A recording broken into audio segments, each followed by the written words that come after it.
this email? What does it mean? Communication is the imparting or exchanging of information or news. The single biggest problem in communication is the illusion that it has taken place. Conversation is the oral exchange of sentiments, observations, opinions, or ideas. Forbes Books Radio presents The Conversation with Clinton M. Padgett. Joining me on The Conversation today is David Burkus. David is the best-selling author of 4 books about business and leadership. His books have won multiple awards and have been translated into dozens of languages. Since 2017, David has been ranked multiple times as one of the top business thought leaders. His insights on leadership and teamwork have been featured in the Wall Street Journal, Harvard Business Review, USA Today, Fast Company, the Financial Times, Bloomberg Business Week, CNN, the BBC, NPR, and CBS This Morning. Wow, I'm tired just talking about all that. That's awesome. A former business school professor, David now works with leaders in organizations across all industries, including Pepsi, Fidelity, Adobe, and NASA. David, thanks so much for joining me on the podcast today.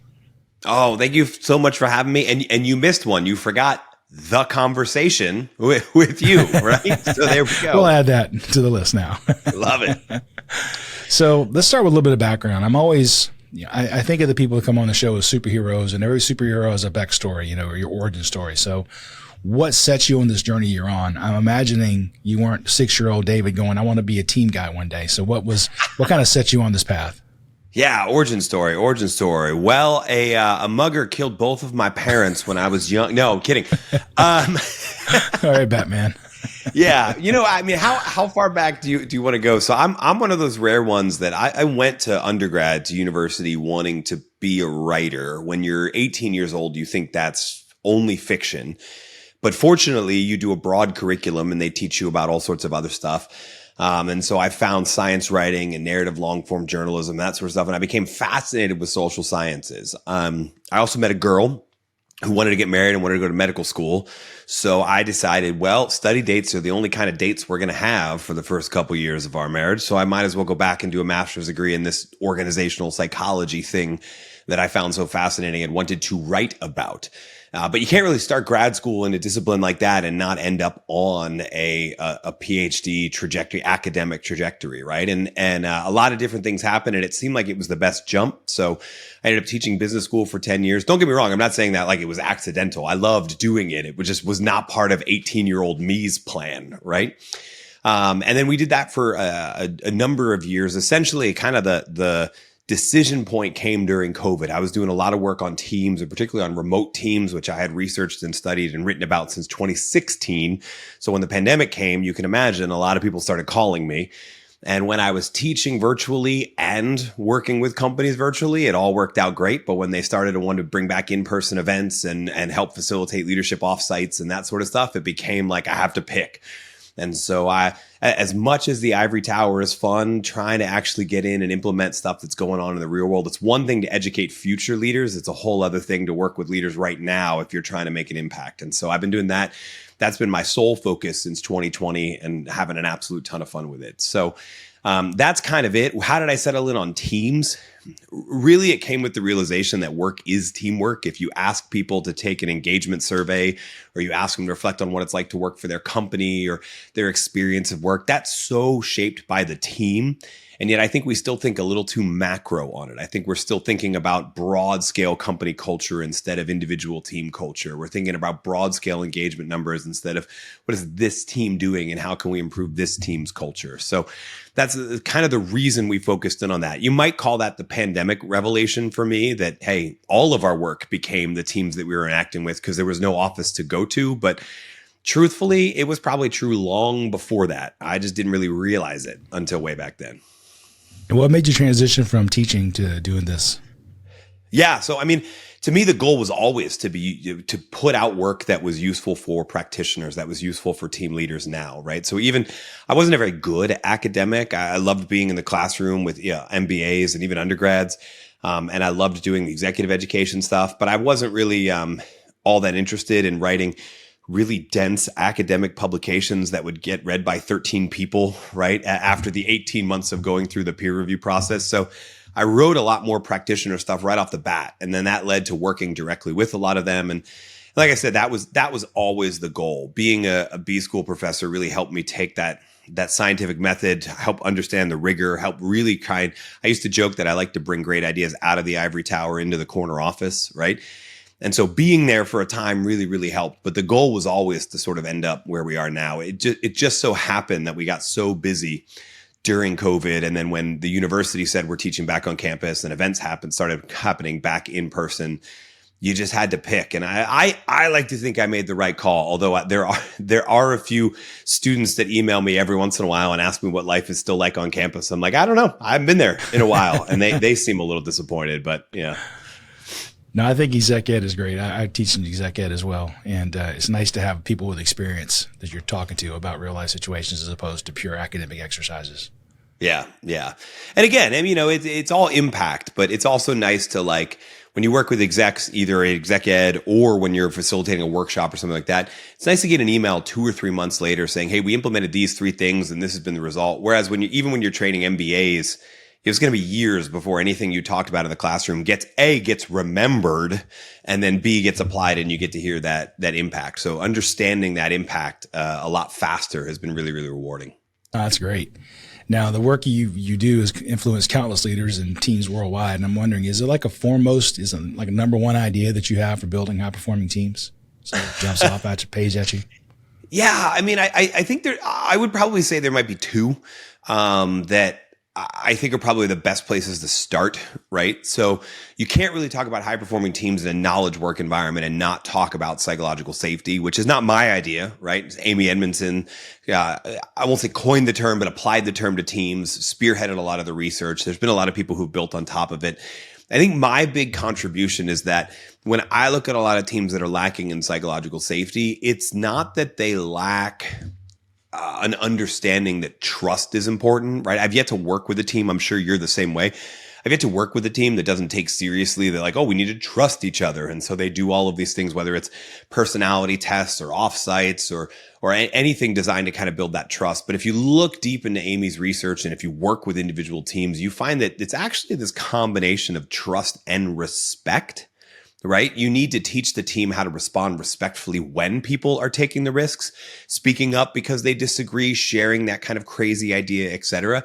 You can build all the trust you want, but if you don't teach people, hey, this is how we respond when we're in productive, task-focused conflict, you end up undermining a lot of your work because their behaviors can be misconstrued as disrespectful. And you need sort of both of those things. So that's probably number 1. And then number 2, I have a little bit different take on how we think about purpose in teams. No surprise, actually, based on what we were just talking about and being able to see the immediate sort of impact. I think most teams and most organizations have done a great job in the last 10 or 15 years aligning people under why, as in here's why we do what we do. Here's the mission statement. Here's the vision, etc. We do the whole OKRs and organizational alignment. And yet a lot of teams still aren't all that motivated.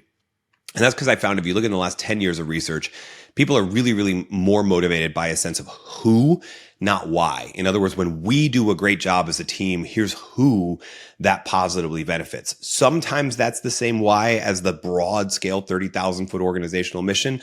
But on a lot of complicated organizations, multinationals, et cetera, often we're doing great work so that some other team inside the organization can do great work. And I think that's kind of this missing piece. That's not to say we've replaced the why, but for a lot of individual teams, getting really clear on when our team does a great job, this is who is served from it.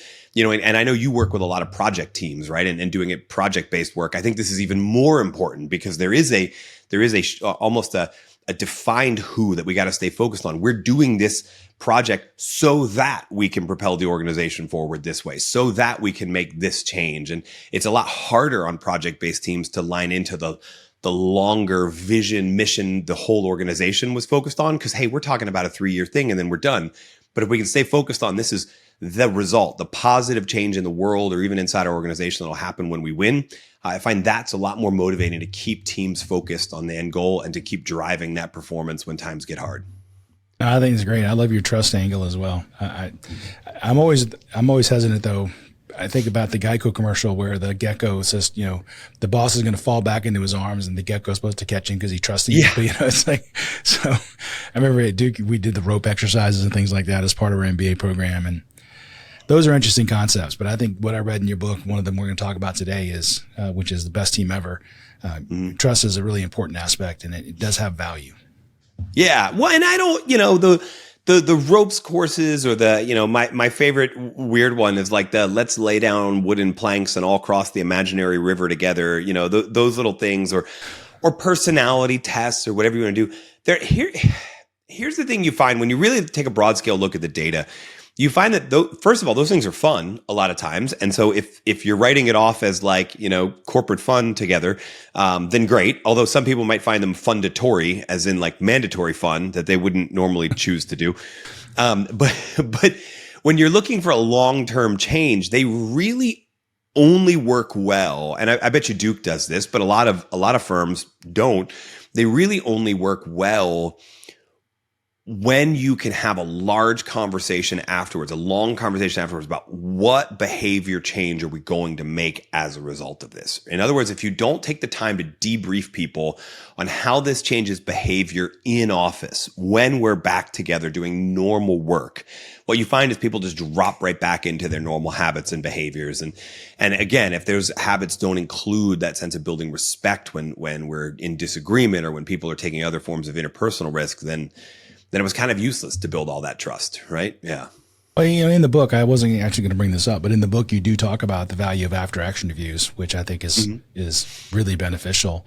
And one of the clients I work with, we do after action reviews on every project, but I always joke, and I'm working with the same project type for 30 years now, and I always joke, the after action review only matters if you actually listen to what it says, because I can see the next team make the same exact mistake, even though you just heard from the last team it didn't work. But it's going to work this time. It's different here. Yeah. Like, okay, it only helps if you listen.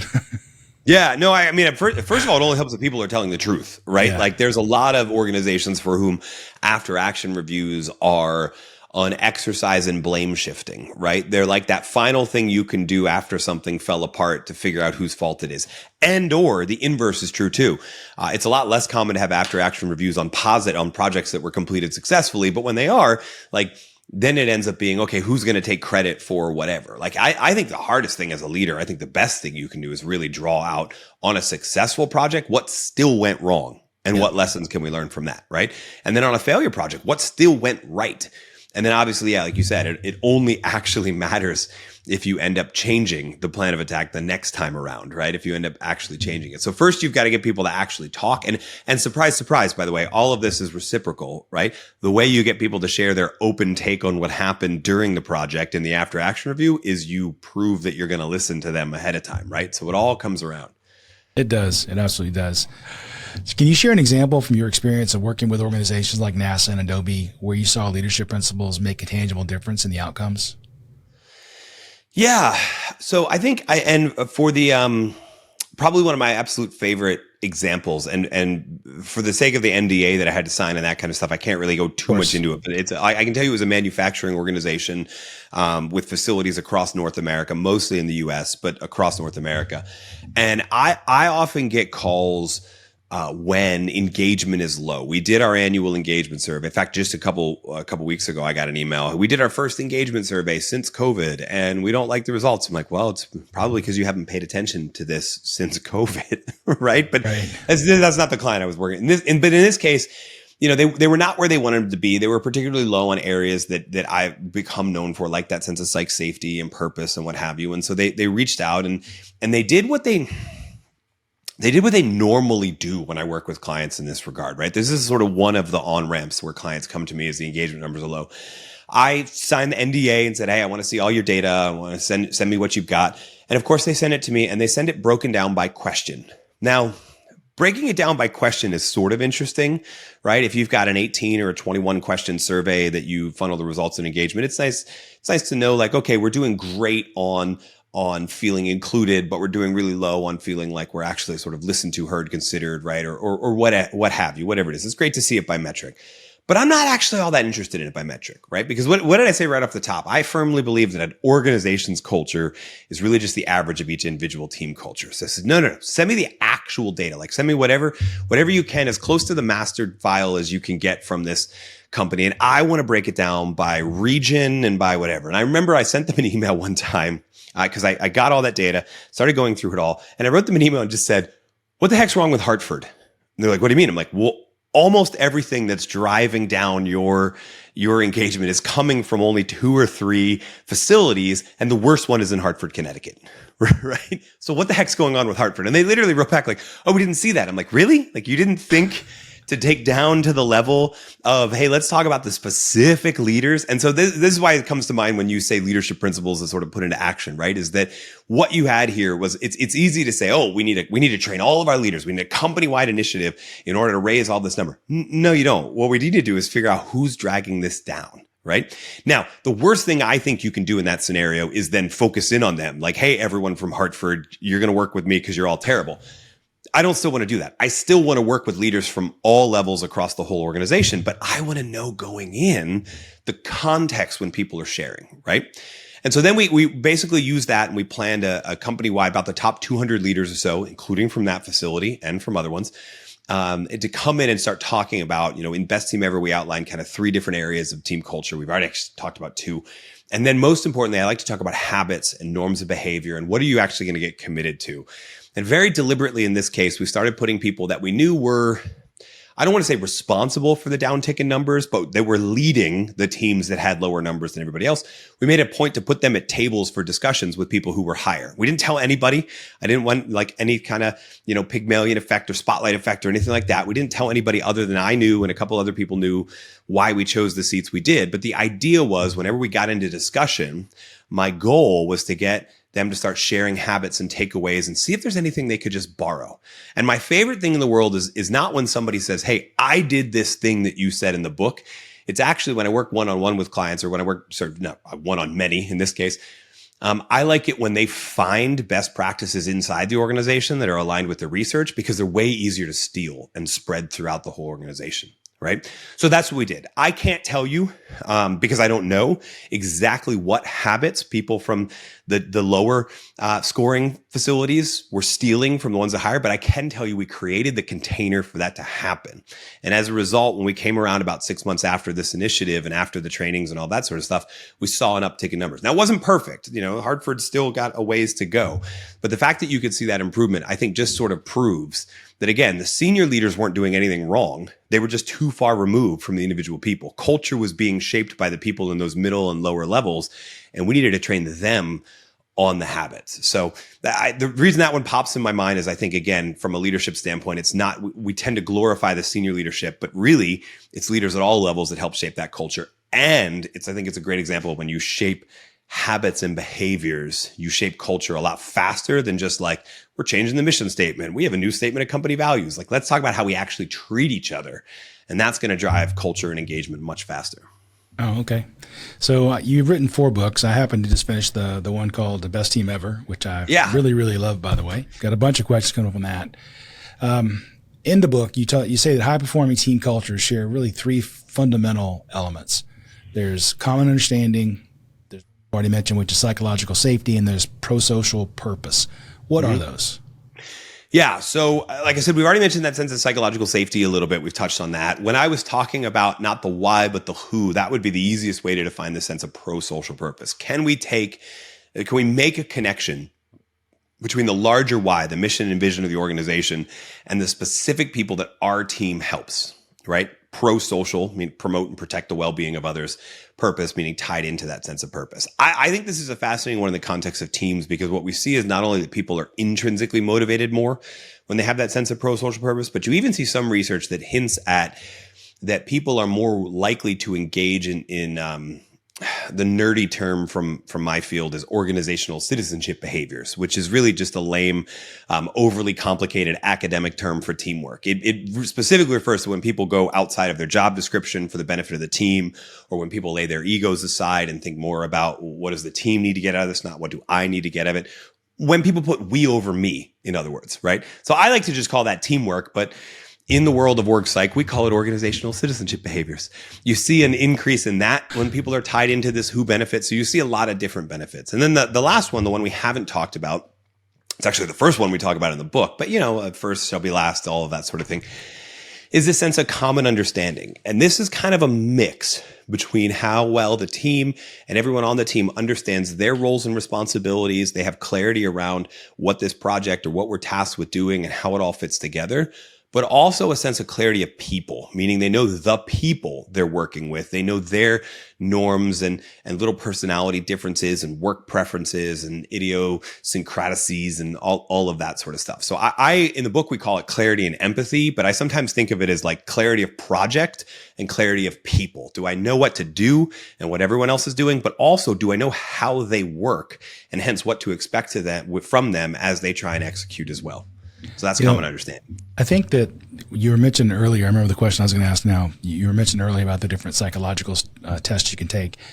Mm-hmm. And I think they're all interesting to me. You kind of know going in whether you're an introvert or an extrovert. You kind of knew that anyway. But one I took recently, I can't remember which one it was called, but maybe it was DISC. I don't remember. But what it did help me was, so some people are like big picture innovative thinkers. And some are more strategic and execution. Like I'm more execution, get it done. And what I found interesting was when they tracked whether you put someone under stress, where do they go?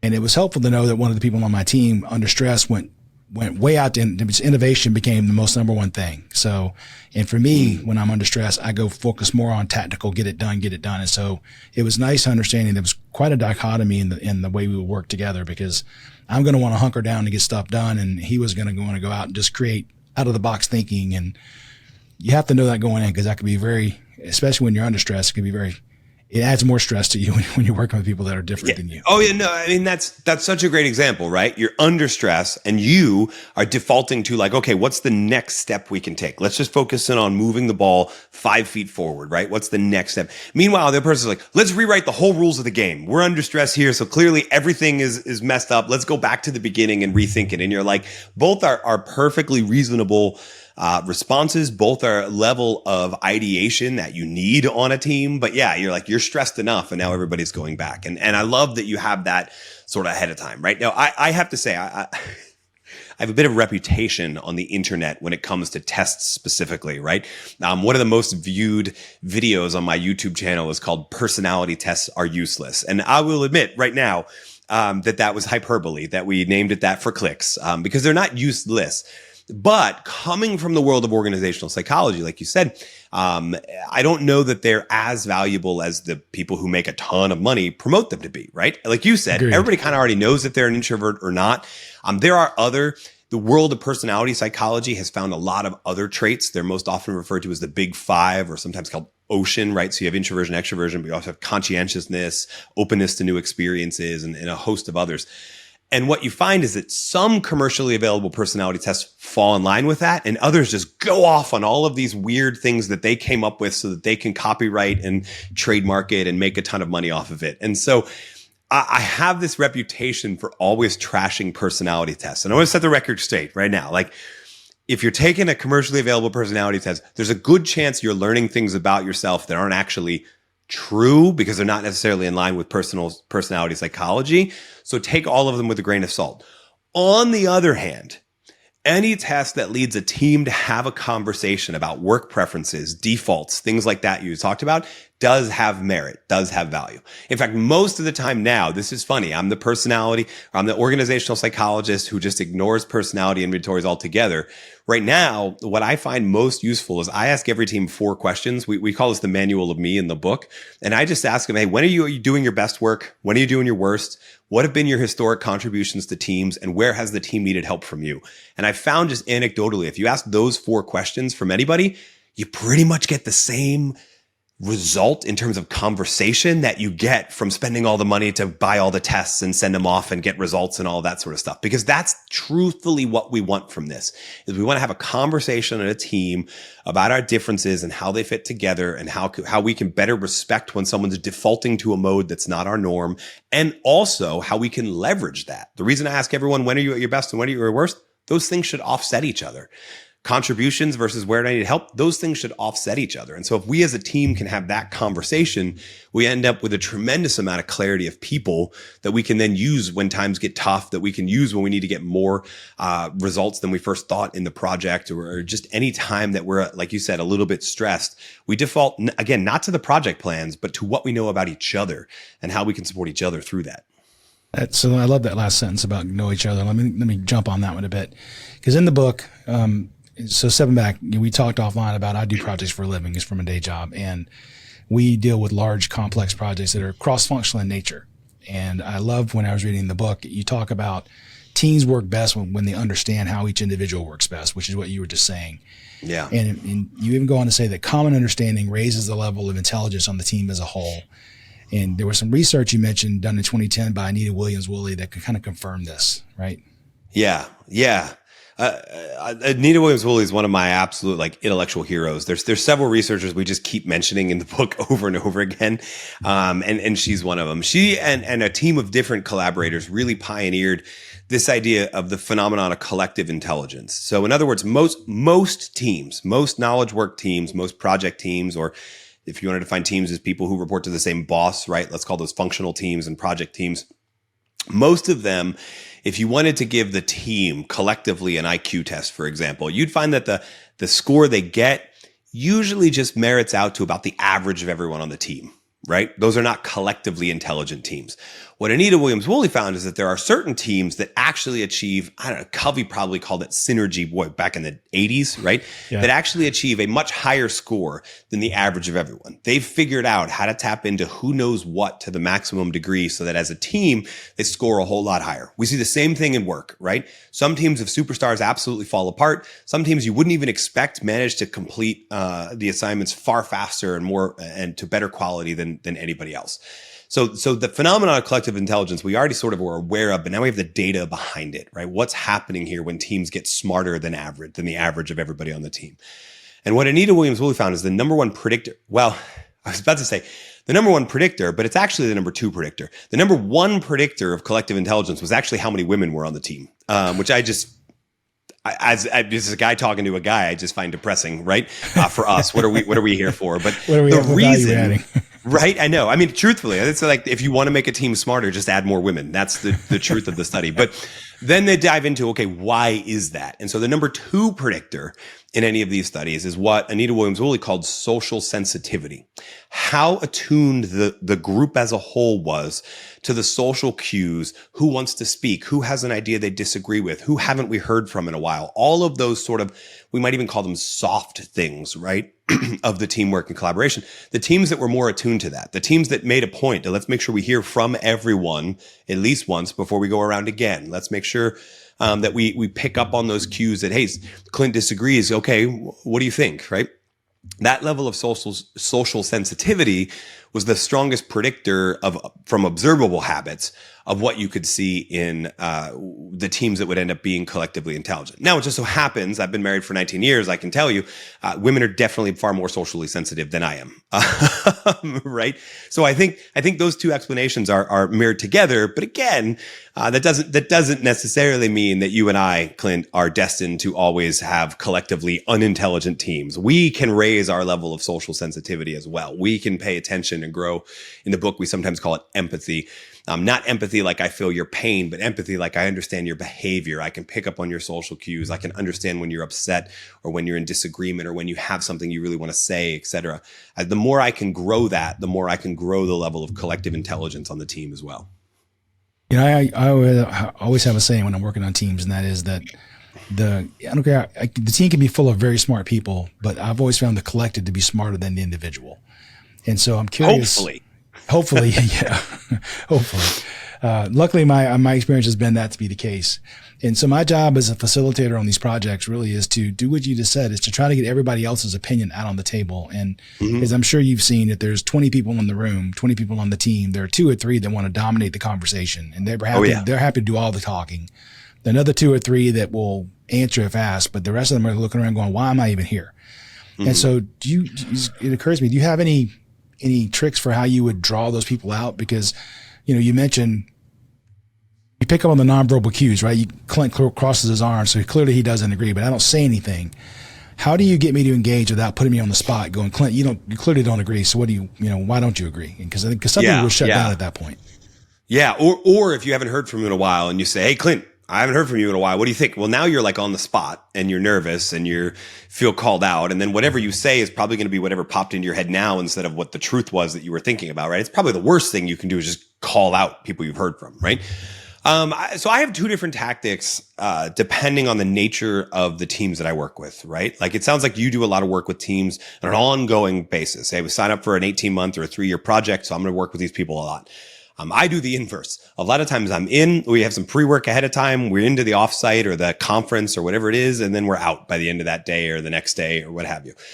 So when it's a one-time interaction, here's the trick that I like to use a lot, which is if I'm noticing there's a huge dichotomy between certain people are sharing all the time, certain people are not hearing. The next time we come to a discussion point, I go, okay, time out. Before we discuss as a group, let's do this. Let's put this question up there and let's break into like groups of 2 or 3 people. And let's just talk about it individually first, and then we'll come out and share. And that there's nothing abnormal there. But when we come back, here's what I say. I surprise them and I go, okay, I want to take a chance to hear from every single group, but here's my rule. If you're sharing, I don't want to hear from an idea. I don't want to hear an idea that you contributed to the small group discussion. I want to hear something somebody else said that you want to give voice to. And so now often it's like flipped. The over talkers are pulling an idea from the under talkers and talking about it because they just want to share, right? And even though it's not their idea, they're still going to share because they just want to talk, right? And so now you sort of draw that out a lot of times. So I pull that trick in one-off scenarios a lot of times. When I'm working with a group for the long term, and we talk about this briefly in the book, I use a strategy called amplify unheard voices. You can't make someone who's not contributing a lot talk. You can silence an overtalker in front of everybody, right? And that kind of encourages them, but you can't make them, you can't call them out. It's going to make them uncomfortable. What you can do is really pay attention to the times they are contributing, even if they just say like a subtle, like, yeah, or not, or, it's not a full share, but they came out in agreement with somebody else. You can use your facilitator power or your leadership power to stop and put the spotlight on them to amplify the unheard voice that you're now hearing. Hey, Clint, I know that was brief, but can you double down a bit more? Like you said, you agree. What is it you really like about that idea? So what I did there was I literally just took a flash of agreement of Clint just saying, yeah, that's a good idea. And I said, nope. Okay, we're going to focus in on you, Clint. Let's talk about your idea for a second. I'm not calling you out and making you feel uncomfortable, but when you do contribute, and maybe you actually do speak up and offer a whole different idea, then I'm like, oh, that's a great idea. Let's build on that for a little bit. Just whatever I can do to amplify the voice when it is heard sends the message that, yeah, I really do want your contributions. You're not going to get judged for them. You're not going to get ridiculed for them. You're going to get praised for them. And maybe, just maybe, you'll do them a bit more often. The other thing I think you probably have to think about, like we were talking earlier about introversion, extroversion, et cetera. A lot of times the medium of communication we use determines who these voices are going to be, right? For example, if it's an in-person meeting, I'm fairly extroverted. I'm also 6'1" and 245 pounds. Like I'm going to make my presence felt in just about every room. I literally came back from a meeting. My wife was looking at a video clip that was filmed like during the meeting. And she just goes, "You're a giant." And I was like, yeah, I know everybody else was shorter than me. It's not my fault, right? So maybe we make that meeting and we put it on Teams where we're all the same little box, right? Or maybe we make it written where I hate contributing, which is funny because I've written so many books, but I actually hate like email discussions. If we change up the medium of communication, you start to hear from different people who that medium plays to their strengths. So I realized I said I was going to give you 2 ideas, but I talked too much, as I've proven, and I've given you 3. No, it's all great. So kind of continuing this clarity of role thought, everybody knows the old saying that when you assume, you make an ass of you and me. And in the book, you actually had a great example of that. Was the U.S. NTSB, National Transportation Safety Board, found that what you call taken for granted assumptions can have pretty severe results with newly formed teams. In fact, I think the numbers were 73% of flight incidents occur with new crews, and 44% happen on the very first flight. So expand on that. What do you think happens there? Yeah. If you drill down even further, I think it's crazy. All things considered, you would rather have a team that's worked together and is on their 3rd or 4th leg of a day. You know how a lot of flight crews domestically will travel to 2 or 3 cities before they call it a day. You'd rather have that team on their final leg headed back to Dallas or Atlanta or whatever than a team that's fresh but has never worked together before. Right. And a lot of that reason is again, the taken for granted assumptions. Now, thankfully, it's kind of weird in the world of dynamic teams and airlines or whatever. We're kind of mitigating this a bit. Pilots and co-pilots will often fly together, so they build more experience, and then flight attendant crews. But you still have a new team between the two. And what you find is they're just not able to pick up on the little social cues, the little things that we say that indicate that we want to be, that we have something broader to contribute, or that we're questioning what you just said, right? There's a lot of times, if you've ever found yourself in a scenario where you're like, no, I disagreed with everybody. And they look back and they're like, well, Clint, you were on board. How come you didn't say it to me? You're like, no, I did. I totally did. You just didn't read it. Right. So a lot of those things happen. I like to play a little game. This is going to be me being super nerdy here for a second. I have a couple friends who are pilots, and I've actually asked them about this several times. I like to play a little game where when I'm traveling, and I travel a lot, I did 74 flights this year. I'm done now as we're recording this, but 2024, I did 74 different flights. And I like to get to the gate early, and I like to watch the crew as they're coming up to the plane. And I like to just judge, how are they interacting, right? And a lot of times you see something awesome. You'll see the pilot or the co-pilot just lead like a 5-minute, who are you, where you're from, what are you about, et cetera, meeting before they all walk off of the jet bridge and start doing all of their different tasks. And other times they don't. Other times they just walk in. And I kind of, maybe I'm imagining it, but I really do feel like we arrive more likely on time with a much more enjoyable experience when I watch that pilot, that person who's in that leadership role for the flight, actually say, hey, before we get started on any of this, let's get to know each other a bit more, because it's our first time flying together, right? And I think most importantly, as a leader, is letting other people know, hey, these are what my cues are. You know, I talked earlier about that manual of me exercise and getting a whole team to know each other. But if you're a leader, like, you go first, because your team needs to know, when are you introducing a new idea? When are you disagreeing with the consensus? When is it a command and when is it a suggestion? Because most of the time, if you're in a leadership role, everybody's going to assume suggestions are commands. So what do you do that signifies the difference between those things? All of your own little work preferences, you probably need to get out there with the team right off the bat. And so I really like to watch, ever since reading that National Transportation Safety Board study, I like to watch these flight crew teams before they actually start working and see if I can gauge how many times they've been together and how long. And sometimes, I'll be candid, sometimes I literally ask, like when I walk on the flight, I'm like, so you just turning and headed back? Or I'll ask like, oh, are you guys fresh today or whatever? I'll just ask a question outright to get a sense of how long they've been working together, how many shifts they've done, how many flights they've done. I'm starting to think I shouldn't have these podcasts anymore, because I travel for my job as well. And the last interview I did talked about how unsafe flying can be, because some of the biggest accidents are because the co-pilot wouldn't speak up because they didn't feel like they would be heard. So maybe I shouldn't be flying anymore. Yeah, well, so I'm familiar with a lot of that research and study too. And there are a lot of airlines that are taking the point to mitigate that. Like the majority of time now, at least you fly domestically, and since you live in Atlanta, I'm assuming you fly on Delta. So Delta's one of them. A lot of times the co-pilot does all the work. Right? Like it's not like the co-pilot needs to speak up as the captain does something crazy with the altimeter the altimeter is a gauge, but like with the stick or with whatever. A lot of times it's the co-pilot doing all the work. And that way it's the captain who's speaking up to disagree or to point out something that the co-pilot missed. But yeah. I'm looking forward to the days where there can be like a little AI sitting in between them, monitoring the whole conversation and flagging those things. We'll get there. We're honestly not that far away, but we'll get there. And I've actually worked with a couple teams that are trying to create that it's a little creepy, but just for regular work teams. You know, you've probably already been in a Zoom or a Teams meeting with an AI note taker, and that's great. Now somebody doesn't have to be the scribe. That's great. What I'm interested in is like the AI empathizer, right? Like hey, you know, did you notice that Clint has a tendency to do this whenever he's sort of frustrated and waiting for his turn to speak? No, I didn't notice that at all, right? But the AI can, right? And so I'm quite looking forward to that. So optimism, Clint, optimism. Don't worry about it. Well, you actually mentioned that in the very beginning of your book, I'm going to get his name wrong because I didn't write it down. I think it's an astronaut, Halverson. Chris Hadfield. Yeah, and how he actually went and studied. Knew his team's made up of Russians, and so he went to live in Russian housing, and so he took it to the extreme, but it ended up being very beneficial.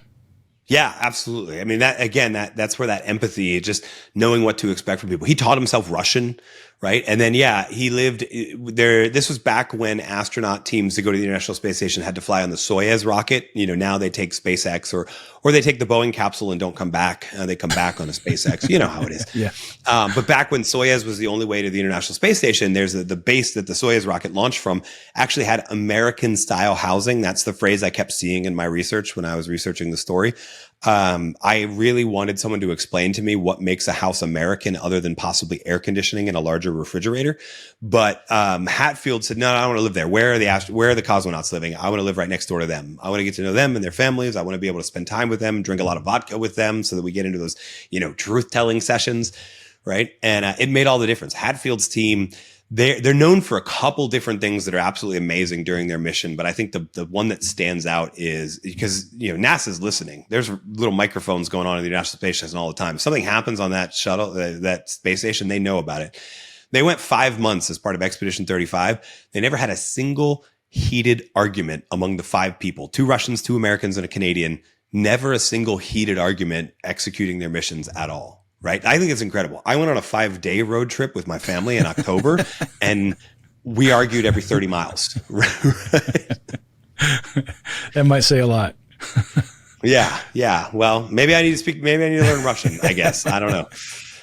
Well, that concludes part 1 of my conversation with David Burkus, organizational psychologist and best-selling author of 4 books, including Best Team Ever.